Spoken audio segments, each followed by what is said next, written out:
মারের বদলে মার, হুঁশিয়ারি অর্জুনের। যে মেরেছে তাকে ধরে মারতে হবে, পুলিশকে সঙ্গে নিয়ে গুন্ডামি করছে তৃণমূল। কাঁচরাপাড়ায় আক্রান্ত বিজেপি কর্মী নির্মল চন্দ্র দেখে কল্যাণী এইমসে দেখতে এসে বিস্ফোরক মন্তব্য করলেন ব্যারাকপুরের প্রাক্তন সাংসদ বিজেপি নেতা অর্জুন সিং। আর এখন বলছে নাকি গোষ্ঠীদ্বন্দ্ব। আমি বলছি গোষ্ঠীদ্বন্দ্ব আছে, তারপরে কান্নাকাটি করিস নাকি বিজেপির লোকরা মেরে দিয়েছে, অমুক লোক অর্জুন সিংয়ের লোকরা মেরে দিয়েছে, এইসব যাতে পরে যাতে কান্নাকাটি না পরে এটাই বলো কি বা বিজেপির অন্তর্দ্বন্দ্বই হয়েছে। গণ্ডগোলে শেষ হয়ে সবসময় পাল্টা জবাব দেবেন। গণ্ডগোলটা এমনি কেন, পুলিশ নিরপেক্ষ নেই।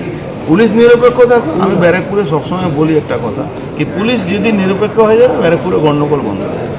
পাল্টা দেওয়ার দাবি করছে 100% না মারলে বাঁচবে না, বিজেপি কোনো কর্মী বাঁচবে না। আজকে কর্মী হচ্ছে, কালকে কে যে বলছে কি আমি নেতা আছি সেও মার খাবে। কাদেরকে বলছে? টার্গেটটা কাদের? এই আমার পাশে দাঁড়িয়ে আছে, মার খাবে।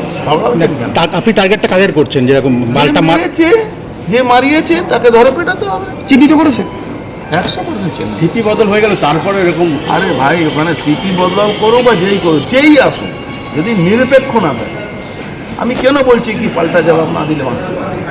কেন পুলিশ নিরপেক্ষ নেই। এখনই ওকে 3 জনকে ডেকে সারেন্ডার করেছে, কোর্টে যাবে, বিকালবেলা চলে আসবে। কারণটা কি 26 নির্বাচন? ব্যারাকপুর জুডিশিয়ারিটাও সেরকম হয়ে গেছে।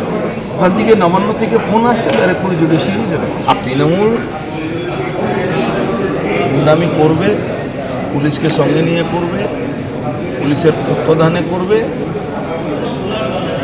এটা মেনে চলতে হবে। যদি আমরা এটা মেনে না চলি, এরকম হামলা হবে, তাহলে আমরা মূর্খ আছি।